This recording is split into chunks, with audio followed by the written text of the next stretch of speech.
Hello दोस्तों, मैं doctor Sanju और स्वागत है आपका मेरे इस यूट्यूब चैनल में। दोस्तों, आज के हमारे इस वीडियो में हम बात करने वाले हैं कि थर्ड मंथ ऑफ प्रेगनेंसी के दौरान आपके होने वाले बच्चे में क्या क्या डेवलपमेंट होते हैं और इसके साथ साथ महिलाओं में कौन कौन से ऐसे सिम्टम्स हैं जो कि इस थर्ड मंथ ऑफ प्रेगनेंसी के दौरान दिखाई देते हैं। साथ ही साथ हम ये इस बारे में भी बात करेंगे कि आपको थर्ड मंथ के दौरान किन किन चीज़ों का ध्यान रखना चाहिए। बट वीडियो शुरू करने से पहले अगर आपने मेरे इस चैनल को सब्सक्राइब नहीं किया है तो इसे सब्सक्राइब ज़रूर कर लें, ताकि जो भी वीडियो मैं बनाऊँ हेल्थ से रिलेटेड, उससे रिलेटेड इन्फॉर्मेशन आप तक पहुंचते रहे।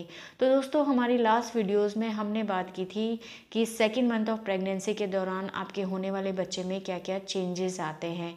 आज के हमारे इस वीडियो में हम बात करेंगे कि जब आपको थर्ड मंथ चल रहा होता है तो उस दौरान आपके बच्चे के शरीर के अंदर कौन कौन से चेंजेस आते हैं, कौन कौन से ऑर्गन्स होते हैं जो इस टाइम पे डेवलप होना शुरू होते हैं। तो देखिए, थर्ड मंथ ऑफ प्रेगनेंसी के दौरान यानी कि आपकी प्रेगनेंसी के तीसरे महीने तक बच्चे की हार्ट बीट पूरी तरह से आ चुकी होती है। अगर हम बच्चे को अल्ट्रासाउंड में देखें तो बच्चा एक इंसानी रूप ले लेता है। बच्चे के अंदर जितने भी ऑर्गन्स होते हैं एक इंसान के अंदर, वो सारे ऑर्गन्स डेवलप होना शुरू हो जाते हैं।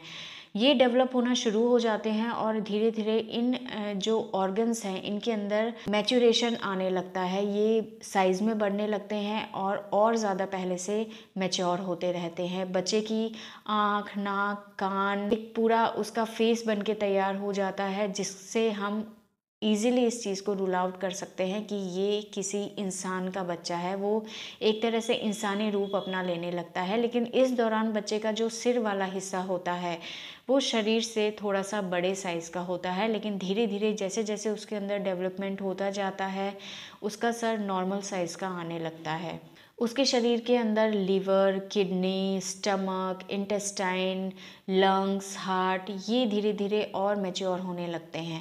हाथ पैरों की लंबाई धीरे धीरे बढ़ने लगती है। बच्चे की उंगलियां दिखाई देने लगती हैं। उसके अंदर नेल्स आने लगते हैं। बच्चा कई बार अपने थंब को भी सक करता है, यानी कि अंगूठे को भी अपने मुंह में ले लेता है। इस टाइम पे बच्चे के जो जेनाइटल ऑर्गन्स होते हैं वो बनना स्टार्ट हो जाते हैं। अल्ट्रासाउंड से हम इजीली इस मंथ के एंड तक ये चीज़ डिटेक्ट कर सकते हैं कि होने वाला बच्चा मेल है या फीमेल है। लेकिन एक्सटर्नल जेनाइटल्स इस टाइम तक पूरी तरह डेवलप नहीं होते हैं, लेकिन जो इंटरनल ऑर्गन्स होते हैं बच्चे के, रिप्रोडक्टिव ऑर्गन्स होते हैं, वो इस टाइम पे पूरे बन जाते हैं, जिससे हम बच्चे के सेक्स को डिटेक्ट कर सकते हैं। तो बच्चे के अंदर जितने भी ऑर्गन्स होते हैं वो इस टाइम पे बनने शुरू हो जाते हैं। उनके अंदर डेवलपमेंट धीरे धीरे शुरू हो जाता है और ये ऑर्गन्स जैसे जैसे प्रेगनेंसी का टाइम बढ़ता जाता है वैसे वैसे ये ऑर्गन्स मैच्योर होते जाते हैं।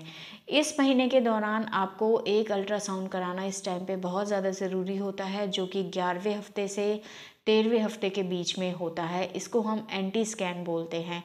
एंटी स्कैन जो होता है उसके अंदर दो चीज़ों को चेक किया जाता है। इसमें बच्चे के नेक के पीछे वाला जो हिस्सा होता है उसकी थिकनेस को, उसकी मोटाई को चेक किया जाता है, जो कि 2.5 इंच से ज़्यादा नहीं होनी चाहिए। इसी तरह से बच्चे की नाक की हड्डी को इस टाइम पे चेक किया जाता है।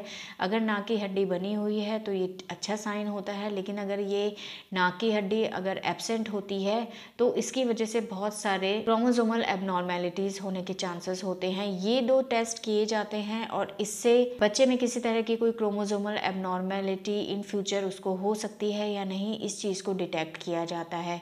अगर ये दोनों ही चीज़ें हमें पॉजिटिव मिलती हैं, यानी कि जो नेक के पीछे की थिकनेस है वो 2.5 इंच से ज़्यादा है या बच्चे की नेज़ल बोन बनी हुई नहीं है, तो ये कहीं ना कहीं हमें ये इंडिकेट करती है कि इन फ्यूचर बच्चे में डाउन सिंड्रोम जैसी क्रोमोसोमल एबनॉर्मेलिटी हो सकती है।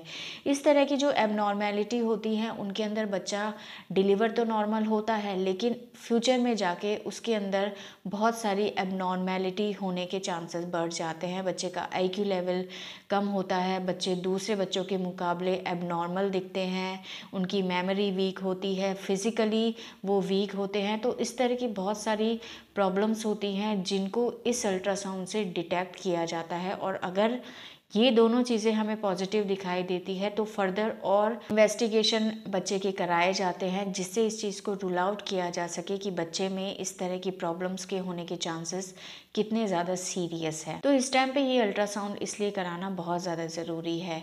अब बात करते हैं कि फीमेल्स के अंदर थर्ड मंथ ऑफ प्रेगनेंसी के दौरान कौन कौन से सिम्टम आते हैं। तो देखिए, प्रेगनेंसी के थर्ड मंथ में वही सारे सिम्टम्स फीमेल्स में रहते हैं जो कि उनको सेकेंड मंथ ऑफ प्रेगनेंसी के दौरान दिखाई देते हैं, जैसे कि जी मिचलाना, उल्टी का मन होना, बार बार पेशाब लगना, ब्रेस्ट के अंदर चेंजेस आना, टेंडरनेस महसूस होना, पेट के निचले हिस्से में भारीपन महसूस होना या खाना खाने का मन नहीं होना, कमजोरी महसूस होना, चक्कर आना। इस तरह के सिम्टम्स महिलाओं के अंदर दिखाई देने लगते हैं। इस मंथ के एंड होते होते महिलाओं के अंदर धीरे धीरे ये जो सिम्टम्स होते हैं ये कम होना शुरू हो जाते हैं, या कुछ महिलाओं में ये सिम्टम्स पूरी तरह से सबसाइड हो जाते हैं। कई महिलाओं के सवाल होते हैं कि हमें 3 महीने हो गए हैं बट हमारा पेट अभी तक नहीं दिखाई दे रहा है।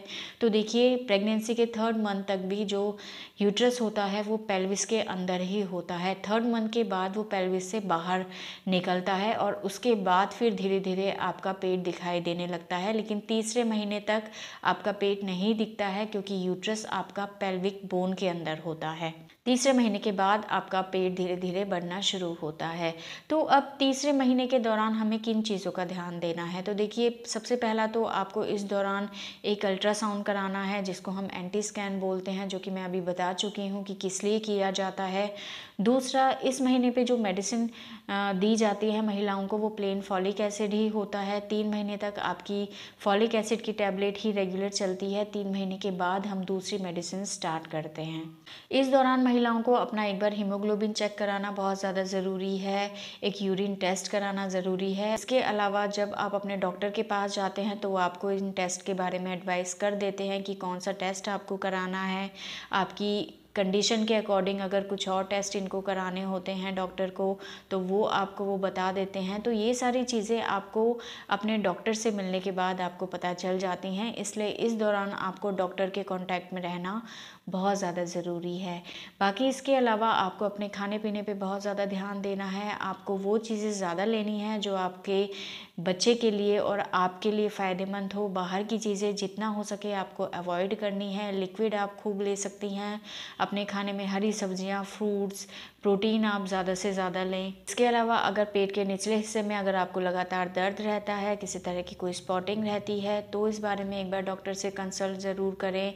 अदरवाइज़ इस दौरान आपको अपने खाने पीने की आदतों पे बहुत ज़्यादा ध्यान देना है। तो ये सारे चेंजेस होते हैं जो कि प्रेगनेंसी के तीसरे मंथ के दौरान आपके अंदर, आपके होने वाले बच्चे के अंदर आपको दिखाई देते हैं, और ये कुछ चीज़ें हैं जिनको आपको ध्यान रखना बहुत ज़्यादा ज़रूरी है। इसके अलावा आप प्रेगनेंसी के हर मंथ डॉक्टर से विजिट ज़रूर करें। वो आपको टाइम टू टाइम गाइड करते रहेंगे कि आपको अब कौन से टेस्ट कराने हैं, कब कौन सा अल्ट्रासाउंड कराना है, और अगर किसी तरह की कोई आपको परेशानी रहती है तो उस बारे में आप अपने डॉक्टर से कंसल्ट करते रहें।